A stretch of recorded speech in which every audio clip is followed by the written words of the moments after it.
I'm Professor High Kick. My first movement is always a high kick, but I am known as Taneisha Jane in the writing world. I am a writer, I'm a commentator, I am sometimes a player, but for the most part, I have Ladies' Night, and that's a community of women who help support other women in the FGC. And we're here to empower women, and our motto, and we go by the motto, we will be seen, heard, and respected. So, what's your story of getting into video games? Have you always been interested in video games since you were young? Did you not get it until later in life? And when was that transition into, okay, I'm really focused on fighting games? So, tell us about that. Ooh, I have been playing games since I was like yay high, I say about 2 years old, but I really didn't really know what a video game was at 2 years old. I always say it's my brother and my uncle's fault because those two will always play video games. So my brother and my uncle both had an Atari, and I used to always use that joystick on the Atari and play with it. Like I was just a little kid playing with that. And then I remember my brother got a Genesis, and the first game he got was Sonic the Hedgehog, and I used to play that religiously because he was playing it, and I just kept playing it. And then he got Street Fighter for the Sega Genesis. I didn't know anything about Street Fighter whatsoever, so I was always getting beat by my brother. So as I got older, I thought I have to learn how to play this game in order to beat him. But I don't know anything about inputs or directional inputs or anything like that. So I was like button mash until you win. And and I actually beat him button mash until I won. And then he got Mortal Kombat. That was the day when he got it and he started playing Mortal Kombat was the day I loved the Mortal Kombat franchise. Like as a kid, I will always love Mortal Kombat. My mom didn't know that until later, and she was like, "I would have never bought that game if I had known that you were playing it." But yeah, it's all my brother and my uncle's fault. My uncle used to love the blood fatality, the blood not fatality, the blood input for the Sega Genesis. And so he used to put it in all the time. That's to make me come and sit down and play with him. And I used to always want to be their dual partner. That's how I had to learn to play the game. And I didn't become good at fighting games until Dead or Alive 3. That was for the Xbox. So it was me, my brother, and my cousins, and we would all be playing the game. Then they taught me how to play the game, so I'd be able to beat other people. So believe it or not, in high school, we used to all gather at Toys R Us in a demo section because on 42nd Street was the biggest Toys R Us in the world. We would gather around a demo section and start playing the game ourselves. And the guys would be like, "Why is this girl playing this game and know how to play this game?" I said, "Don't blame it on me, blame it on my brother." And and I I I stopped playing games like around say 21 because I thought I was too old for it and because too much responsibility. My son was a year old and just couldn't do it anymore. So I ended up getting back into it, I would say 3 years ago. That was right before I entered the FGC. And that's when I picked up Tekken because I was a big Tekken head. So I ended up picking up Tekken and I started playing. And again, you learn the button mash before you start learning things. And I started learning stuff. And that's when I went to NLBC on my birthday. And that was my start into actually really wanting to learn how to play a fighting game and play it and learn the fundamentals and so forth. Because I guess when you lose, then you want to win. And that's just been my motto. You keep losing until you win. Once you start winning and you learn and you'll never not lose, but once you start learning and you start winning and you start learning from your mistakes and learning from your wins, that's when you start really having fun with the game. I noticed in your Twitter bio, and you also just did not too long ago, just recently, you did a article on Poke Chop. Right. So, in your bio, you have that you're actually a writer, before any of your other credentials. So, is being a writer for you like first in your priorities or your passions, or is that just something you kind of do on the side? Like it's not really too big. So, where is writing like in your priority or passion? Well, I'm always writing, whether it be in a journal or whether it be writing anything. I always have a pen in hand. I was writing way before I got back into gaming. So I used to write about I used to do comic book reviews for We the Nerdy, and I used to write for Afropunk. I was back in 2014, 2015, and then I had stopped doing that because I started getting back into gaming. So that became like a side thing. But I've always liked writing, whether it be a story, like I have stories on fictionpress.net. I have old stories on fanfiction.net, which I don't like getting into. But yeah, because fanfiction used to be a big thing back when I was in high school. Now it's like I don't want to read a fanfiction. I don't want to read it at all. But yeah, I always used to write, and I did an interview for Afropunk, which I really love. I still love it. It's about Maya. Her name is Maya, and she cosplayed as Storm. She even has a movie that she's cosplaying as Storm, and she's Storm in the movie. And I think you guys should check it out because it's very powerful. But I took pride in writing that article for Afropunk, and that was basically what I did for those 2 years before I got back into gaming. So I decided to bring it back, and I started with Poke Chop because I was doing a newsletter for Ladies Night, and I was highlighting the women in the FGC, but it was like a side thing. But now I want to bring it back as an actual I wouldn't say career, but as an actual passion of mine. Just bring and let people know that I'm here and I'm going to be interviewing again. And hopefully, I can start writing for Afropunk again. The Money Match Mhm. article was a really great article. So, Thank you. Thank you. I so figured we should highlight money money matching only because it seemed to be a big topic in the FGC, and not only that, who else other than Poke Shop who's always talking about money matching? Why not ask him what are the 5 laws of money matching? Since he's always saying he's money matching at 404, what's the 5 laws of money matching, Poke Shop? Let me know so I know next time when I decide I want to money match somebody, or say somebody asks. So now we know what your laws of money matching is before they go in there and they decide to money match him or anybody. Some people might disagree, but I mean, for the most part, that what he said was kind of on point because I've seen it before, and I've seen people I've seen people do it wrong. I say that. I've seen people do it wrong. You lay all the money on the table and lose all the money, or forget and mix up the money. His number 5 rule was whatever you're gonna bet, put it on the table. Put it on the table. What you're not gonna bet, put it in your pocket so you don't confuse yourself. I've seen it where people will put money on the table. They put it all on the table. Forget how much they're betting, and they lose all their money in one shot. So when was it that you exactly started getting into the FGC? Like you told us the story of how you played games and got into fighting games with your brothers and things like that. So when was that transition of just like finding the FGC, finding out about the community? Because I know for me, I didn't even know like for a minute that the FGC was having like different sectors throughout different cities and different coasts and stuff like that people congregated to. When I figured it out, I was like, whoa, it's like that deep. Like I just thought you found a place where Yeah. people was playing games. So when was it that you got into it? Oh yeah. I heard about it like back in high school and in college, but I didn't officially get into it until 2017. And I was told about it through someone I was gaming with, and they were saying, "Why don't you go test out your skills at Next Level Battle Circuit?" That's how I found out about my local. And in there, when I was talking to some of the other players, like they were telling me about the majors, some of the majors. I actually saw one of the majors on Twitch, which was no on YouTube. I'm sorry, because I didn't know it was a Twitch page available for that. But it was Evo, and I seen Anakin go up against Cuddlecore. That's how I learned about Evo. And I'm like, what exactly is Evo? And then it's the Super Bowl of fighting games.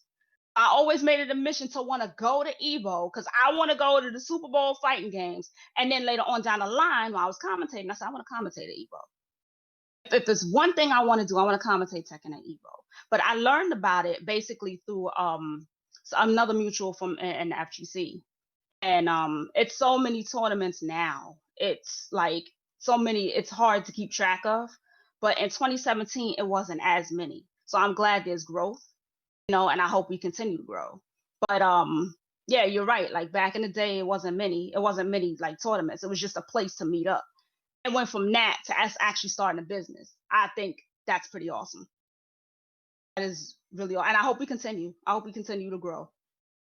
Yeah, same here. I mean, the FGC has, plenty of like, potential of things that we can do and things that we can accomplish. The more and more we come together and the more and more we do things as a community, the more and Right, more stuff can like really, take off, and right. have that potential to just reach next levels. My next question is, So you're a founder of a brand within the FGC. Mhm. So before we exactly get into talking about that exactly, one thing people always say, you hear this saying is, one way you know something that you're meant for is something that when you see it makes you angry. You feel like you just want to do something about it. Like you feel like you just want to change that area. Uh, was it something for you in the FGC, or what was that thing for you in the FGC that you saw that made you just want to take that initiative to be like, you know what, I'm gonna create something for this. I'm gonna do something about that. Was it something like that for you? Something that you saw that really kind of upset you and made you want to make a change, or was it something that you just came up with and was like, you know what, it'd be a great idea. I want to do this. So, Oh, for ladies' night, you mean in ladies for ladies' night or in general? ladies' night, like, because that's Okay. that's the brand you created. So, what was it that initiated that to make that brand? Um, well, for ladies' night, when we started it, it was just simply a ladies' night with just me and my girls and playing Tekken like once a week on stream. What made it evolve and become bigger was the whole misconception of women not being good at fighting games and not even not coming out to tournaments, but basically women not there's no women around, there's no women doing anything in FGC and so forth, and it's like, where do you guys hear this stuff, or where do you see this stuff? Because when I went to NLBC, there was at least 5 or 6 women there when I went there before I started going regularly. So what started the whole thing was a tweet. I put out a tweet that asked, if you're a woman in the FGC, please either wave or say hi in a tweet. And I was blown away by how many replies and responses that I got. And there were women who were behind the scenes. There were women who played. Didn't matter what game. There were women who played. There were women who just watched. There were women who was actually organizing, helping putting stuff together. So it's like, and then there was a question of, well, where are these women? They're around you. You're just not looking. And it's like, that's where I came up with the model for Ladies Night. And I decided to make it evolve. And I said, we women will be seen, heard, and respected. So you pretend like you don't see us, but we're standing right next to you. So you can see us, but you pretend not to hear us. Why is that? Do you want us here? You don't. Does it matter to us? No. We're going to be here regardless. But we're here. And we're playing the game. I've seen it to where women got disrespected because they beat a guy in a video game. It's like, it should never go that far. There are women getting discredited now for playing a game and beating a person in the game, or because they have gotten credentials in the game because or in the FGC. Why? Because she's a woman. Now, it's not everybody. I'm not going to say it's everybody, but there are people who do it. And that's another reason why I made Ladies Night, because there are women that want to vent. And so, it's a safe space for them. They can come in, they can vent. And if we want to do something for the women of the FGC, by all means, we can all come together and do it. We are all communities, so we should all be helping each other out. There'll be some bad apples in this community, but for the most part, we should all be coming together. And that was our mission. That was my mission. And for women, all us women should be empowering each other. Now, I'm not saying every last one. Like I said, there are bad apples, but for the most part, we should be empowering each other, especially when we're in a male-dominated space, or that initially has the energy by some men that don't want us here, just due to the sake of our gender, which is making us push more and more. So as a result, we should all be there together and to help us and to help each other out, to boost each other up, to inspire each other to keep going. It doesn't matter what your skill level is. It doesn't matter what you do. You shouldn't be judged for any of that. Just go out there, have fun, and we will be there. And we will be there. We will have your back. We will inspire you. We will cheer for you in the background. You don't have to be your own cheering section. We'll be a cheering section and learn along with you. And that's what that is. And I'm happy that there are other women's spaces as well that actually reach out to us and ask us to retweet and so forth. And half the time they don't even have to do that. I see you and I'll retweet you anyway, because that's what we're here for, here to boost up all the women's spaces as well. So it's not just a one person effort or one group effort. We're all here together. And that's how I see this. Yeah, I mean, that's powerful, and it's understandable. Any group of people who feel like they are, pushed against or marginalized or anything like that. They band together to, protect themselves, to, Right. fend for themselves. So it's understandable that, in a space, if women feel like, hey, you're treating us a certain way just because we're women, it's Mhm. understandable for women to come together and just want to, do something about it, band together and show like, hey, we have a right just to be here in the FGC just as much as you do. So it's understandable, and the things that you guys do are so groundbreaking and stuff like that. Like EXO Academy is a group of women who they do Yes. things, and they've done stuff in the FGC that I've seen that I'm like, wow, nobody else is doing this. Like, do you guys see what they're Right. doing? Like, and you Yes. guys are really like the group of the FGC who really like supports people, really supports things that really push the FGC forward and stuff like that. So I mean, Mhm. it's commendable what you guys do. Going into Ladies Night FGC, tell us about the team that you have behind you. Is it really just you yourself that's running Ladies Night FGC, or you have a team behind you? Do you have like any other brands in the FGC that like works with you and stuff like that? Tell us about them.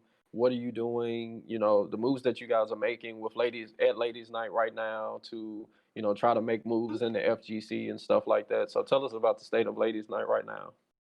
Well, I'm the founder and a community manager. As far as the ladies' night in particular, we're a community, so the women in the community have helped me build this from the ground up.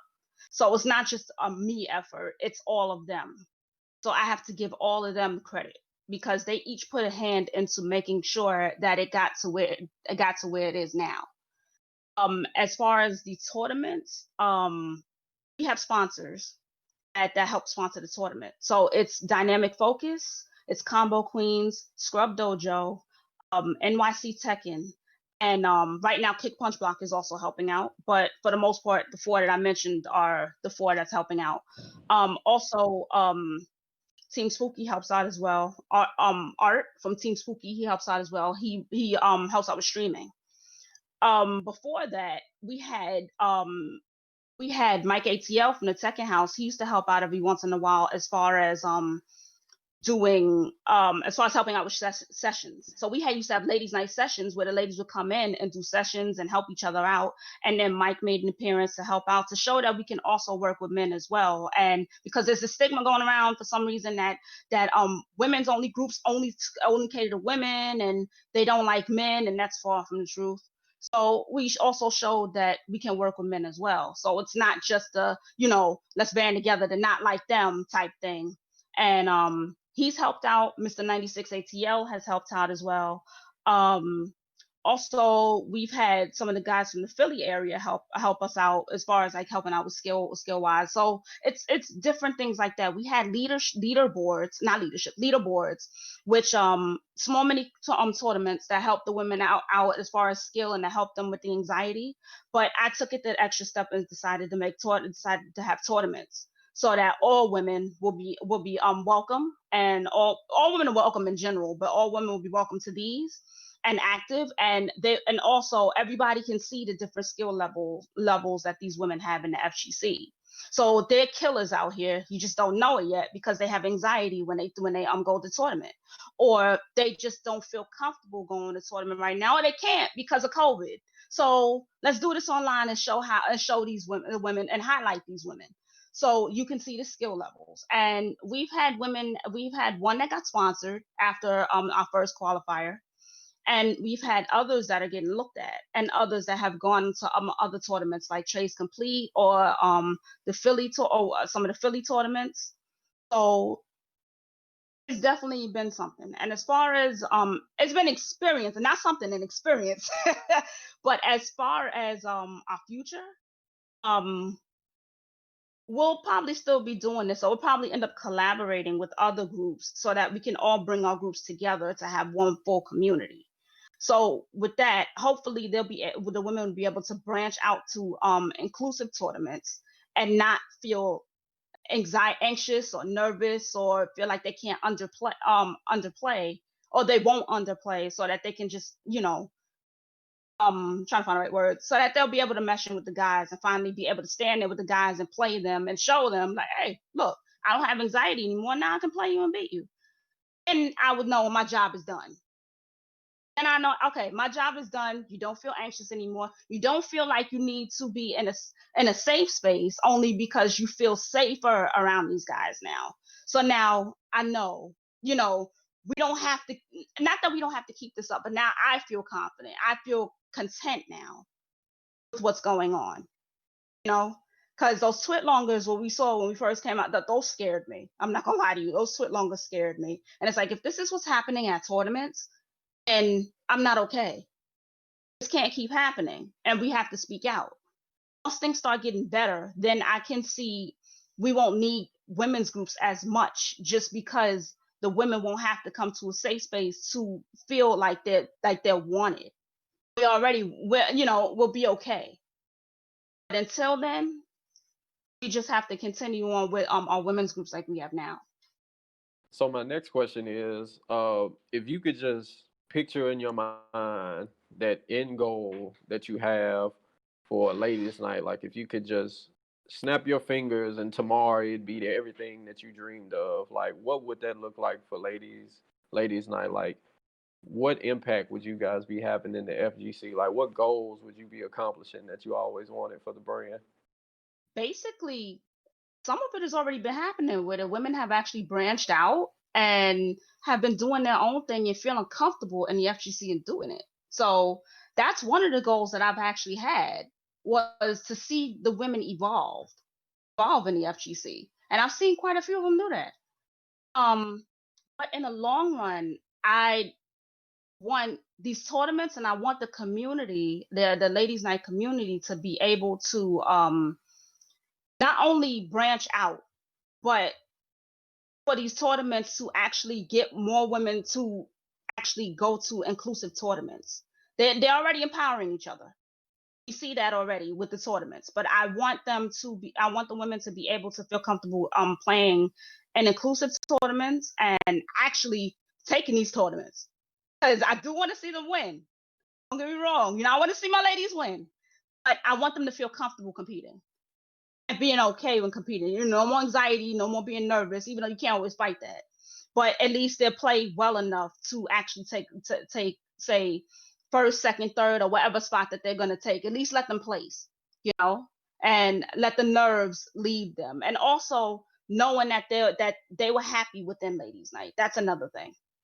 So at least I know the brand is working where they were happy within ladies' night, and because I've noticed that women have been talking about it constantly about how ladies' night, how much they love being in ladies' night, even when the ones that branched out, they love being in ladies' night. So that's actually been a goal of mine too. So if you're not having fun in ladies' night, I'm not happy. Or if you're not feeling empowered, or if you don't, or if you feel like it's not a good space for you, I'm not happy. Because I want the women to be happy in there. I want the women to feel empowered. I want the women to feel inspired. I want them to feel like they have a sisterhood within there. And even when they go into, even when we start, branding with other women's groups, I want everybody to feel like they're a sisterhood.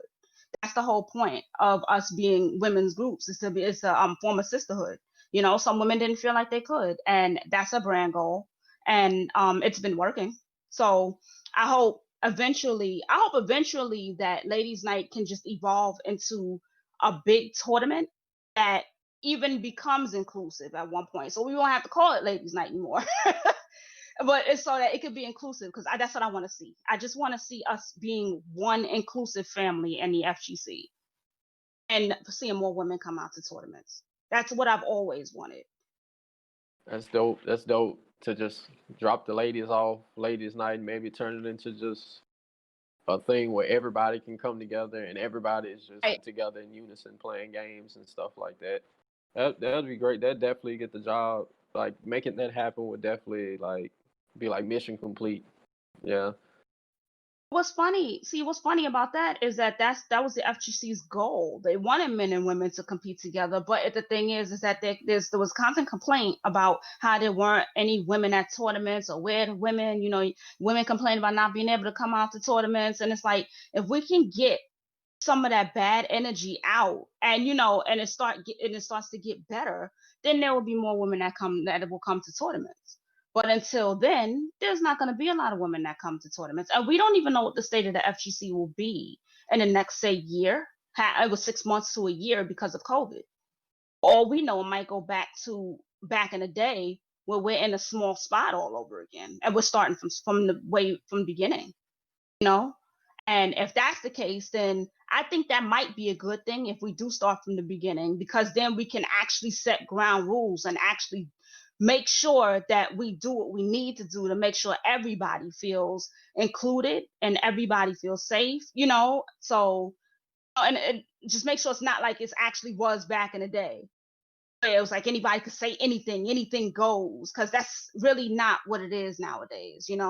Even the LGBT community needs to feel safe, and they haven't been feeling that way. So if all that can happen, if we can go back and that happens, then maybe then we'll be set on the right path towards what we need to be, where we need to be. So next question. I know you guys at Ladies Night play a lot of Tekken, but are there any plans in the future of like adding more like games, like more fighters coming in the future, or do you guys want to specifically focus on Tekken? Oh no, we got more games coming. Soul Calibur. There were women that were asking about Soul Calibur tournament, and I said, oh yeah, we used to have Street Fighter. Um, but one of the ladies that was running Street Fighter, she ended up she ended up leaving. She branched out, so she's now with Equinox or Flexus. So she was running Street Fighter, and we can get that back, but we've been focused on Tekken. But yeah, Street Fighter will be coming back. We're gonna have Soul Calibur and Power Rangers. So the next question is just, I guess, kind of like a bonus question, fun question. If there was anything you like to see in the FGC or change about the FGC, what would that one thing be? Oh, that's another good question. Something I would like to change. I mean, pre-COVID or after COVID, because I don't know what the state of the FGC will be after COVID. That's one thing. That's one thing I'm anxious to see is the state of the FGC after COVID.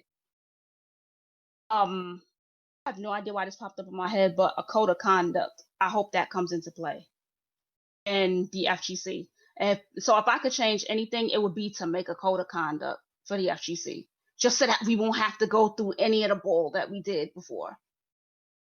That we've already been working on it, but if I had a hand in it, I would make sure it would happen. That's like something that when they said it on Twitter, I was all for it, and I hope it goes through. I hope so. If I have to email everybody, I will. Look, y'all said y'all want to do a code of conduct, right? Do this, please, please. Yeah, code of conduct would be, great for the FGC. I mean, it's great in anything to have set rules, laws, regulations to where we don't have to guess when anything happens. It's just like, look, if you do this, someone did that, or if just this random event happens, we all know exactly how to go about it. And it's not really like a lot of confusion of what comes next and how to do this and how to do that. It's like we all know, let's just follow the protocol. So it definitely would, and it would really, really change like a lot of the environment of the FGC on how people like carry themselves and stuff like that. So, if you already Right. know this People certain know what thing they is can and gonna, can't do. Right. yeah, like if you Right. know it's gonna lead to this, it's like, okay, when you come here, you don't do this. When you're out there, okay, you can Right. do whatever it is that you're doing. But when you're here, we behave like this. We carry ourselves like this. It'll really grow a great culture in the FGC. Because right now it's kind of like undefined. Everybody has their own Yes. ideas of what the FGC should be, how it should be, how it should not be. So Right. it'll be great to get some clarification was what it would Yes. do. I have one more. If I can So say one more, I want to say one more. okay, yeah, you can say one um, more.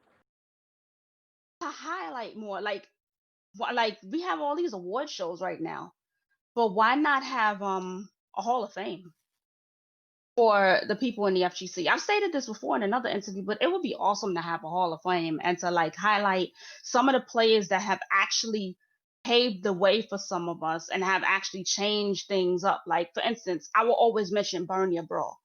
Bernia Brawl has been through so much in the FGC, but she was a damn good Street Fighter player. And no one really talks about her legacy. And, it's sad that she left. She left, because of her mistreatment.